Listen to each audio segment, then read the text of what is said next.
Selamat datang sobat, channel Adi Suparman. Kajian dakwah akan membahas Imam Mahdi. Assalamualaikum warahmatullahi wabarakatuh. Waalaikumsalam warahmatullahi wabarakatuh.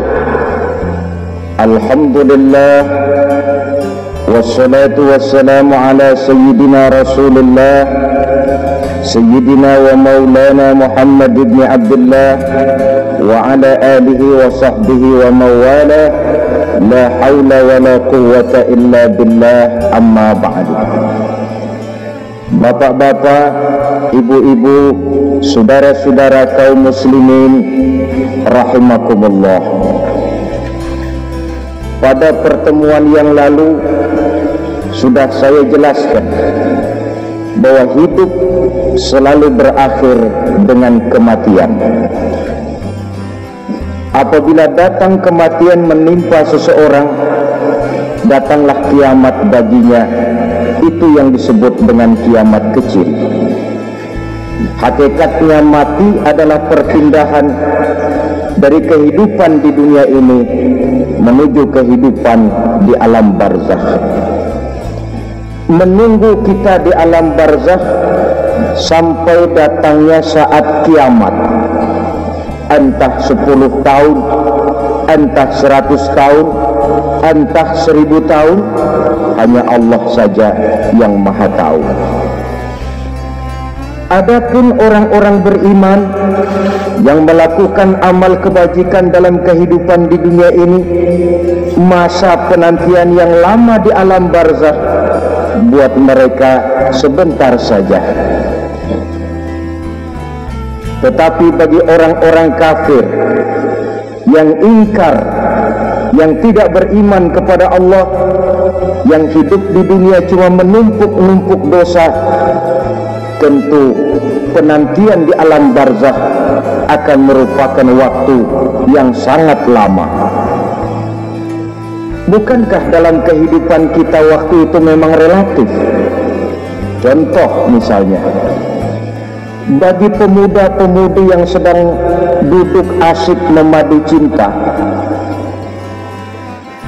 waktu 4-5 jam saja rasanya cuma 4-5 menit, tenggelam oleh keasikan. Tapi buat orang yang berbaring di rumah sakit, meratap di balik-balik apa itu tembok derita, kata lagu, di balik dinding-dinding penjara, sehari bagai seminggu, seminggu rasa sebulan, sebulan boleh jadi rasa setahun. Penantian yang sangat lama. Kapan kiamat itu akan datang? Ini rahasia Allah. Jangankan kita yang orang awam, baginda Nabi sendiri tidak diberitahu oleh Allah kapan kiamat itu akan terjadi. Tetapi sungguh pun demikian, banyak hadis-hadis yang menjelaskan ciri atau tanda-tanda datangnya kiamat. Nah, kalau sudah bicara soal tanda kiamat itu ada dua. Pertama yang disebut alamatus sughra, tanda-tanda kecil. Ini waktunya masih ada tenggang. Ada yang dinamakan alamatul kubra, tanda-tanda besar. Artinya kiamat sudah diambang pintu. Apa tanda-tanda kecil dari datangnya hari kiamat itu? Misalnya kata Nabi, apabila ilmu sudah diangkat oleh Allah, artinya apabila ulama sudah banyak wafat, minat orang belajar agama berkurang, lalu kebodohan nampak merajalela di mana-mana, zina dikerjakan secara terbuka, minuman-minuman keras jadi kebanggaan, itu termasuk di antara tanda-tanda kecil terjadinya hari kiamat. Apalagi misalnya iza waladatil ammatu rabbataha, apabila budak sudah melahirkan tuan. Apa maksudnya? Ada yang mentafsirkan apabila anak sudah bisa membudaki orang tuanya. Orang tua yang melahirkan dia, yang membesarkan dia, demi setelah si anak besar jadi orang berpangkat, bertitel, berharta, berkedudukan, jadilah orang tua itu budaknya. Sehingga sering dibilang kalau orang tua kaya, anak jadi raja. Tapi kalau anak yang kaya, orang tua sering jadi budak. Apalagi munculnya fitnah yang bergelombang, timbul perang antara dua bangsa yang besar, waktu berjalan terasa sangat pendek sekali. Itu merupakan tanda di antara tanda-tanda kiamat.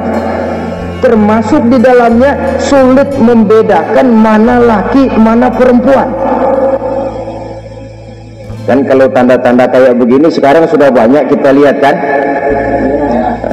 Ulama banyak wafat, penggantinya sulit. Zina dikerjakan berterang-terangan, minuman keras jadi kebanggaan, banyak anak membudaki orang tuanya, sulit membedakan mana laki mana perempuan. Kadang-kadang dari belakang kita lihat perempuan bener, begitu kita colek nengok jenggotan.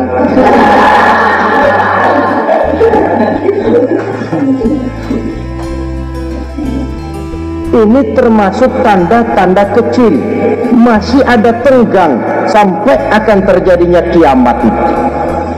Nah, yang dimaksud dengan tanda-tanda besar, ini tanda besar artinya kiamat sudah di ambang pintu.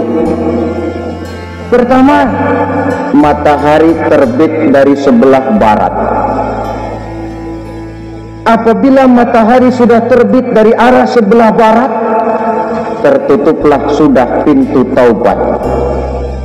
Bersabda Nabi kita, la taqumus sa'atu hatta tatlu'a syamsu min maghribiha. Tidak akan datang hari kiamat sampai matahari terbit dari arah sebelah barat. Fa iza tala'at, manakala matahari telah terbit dari arah sebelah barat, wara'ahan nasu, manusia banyak menyaksikan itu, amanu ajma'un, mereka pun lalu beriman. Yang tadinya kafir, yang tadinya ingkar, yang tadinya membangkang, setelah melihat matahari terbit dari sebelah barat, buru-buru beriman, berlomba-lomba mengucap dua kalimat syahadat. Tapi apa yang terjadi? Kata Nabi, wa dzalika hina la yanfa'u nafsan imanuha lam takun amanat min qabl. Hari itu adalah hari yang iman sudah tidak berguna lagi bagi seseorang apabila sebelumnya memang dia tidak pernah beriman.